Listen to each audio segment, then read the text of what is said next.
জানি নাই তো তুমি এলে আমার ঘরে,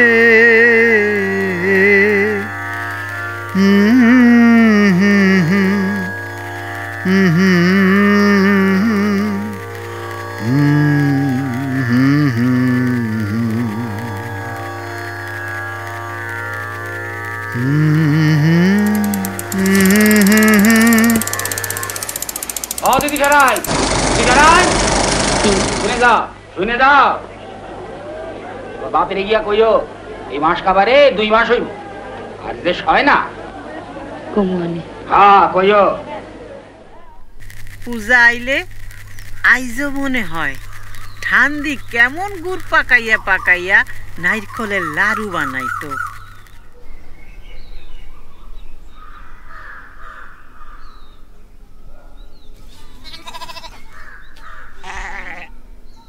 আর দক্ষিণ দিকে আমাগো কত বড় পুকুর, শুকুর আলী প্রায় জাল দিয়া মাছ ধইরা দিয়া যাইতো।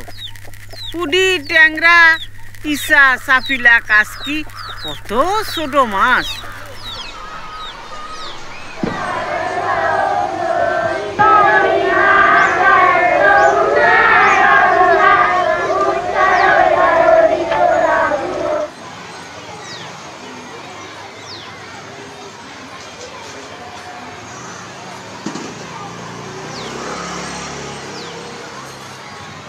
सागर तारन कारण है रवि नंदन बंधन खंडन है भव सागर तारन कारण है रवि नंदन बंधन खंडन है शरणागत किंकर भीत मने शरणागत किंकर भीत मने गुरुदेव दया।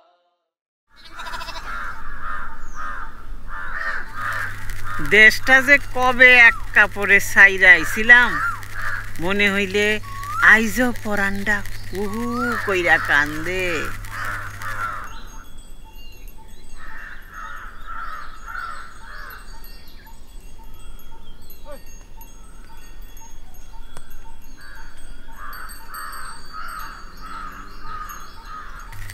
আরে শোন, আমাগো দেশের বাড়িতে অনেক বড় কইরা দুর্গা পূজা হইতো।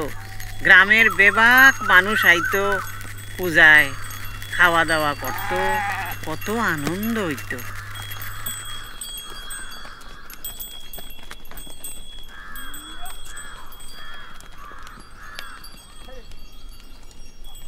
তোরা কি বুঝবি, দেশটা যখন ভাগ হইল আমরা রাইতের অন্ধকারে পুটলা পুটলি চা সামনে পাইছি লইয়া পলাইয়া আইলাম।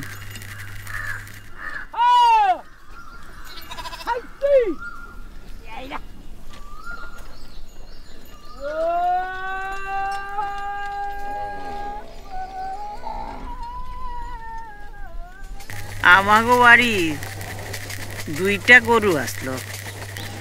গরুর ঘন দুধ, দুধ থেকে সর, ঘি, মাখন, মাডা খুব খাইছি আমরা।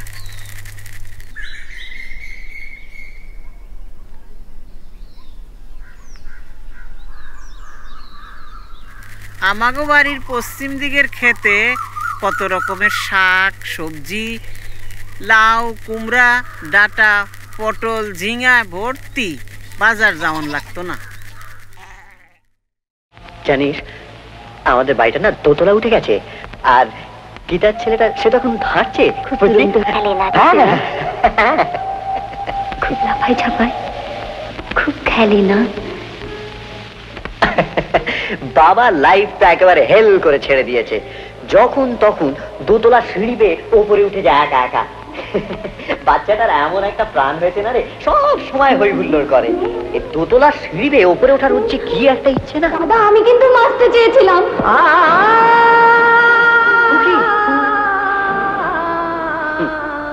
ইডিয়েট। দাদা আমি যে সত্যি সত্যি বাঁচতে চেয়েছিলাম। দাদা আমি যে বাঁচতে বড় ভালোবাসি। দাদা আমি বাঁচবো, দাদা আমি বাঁচবো, দাদা তুমি একবার বলো আমি বাঁচবো। দাদা আমি বাঁচবো, দাদা আমি বাঁচবো, দাদা আমি বাঁচবো। মাথা খারাপ হয়ে গেছে খুঁটি।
রানী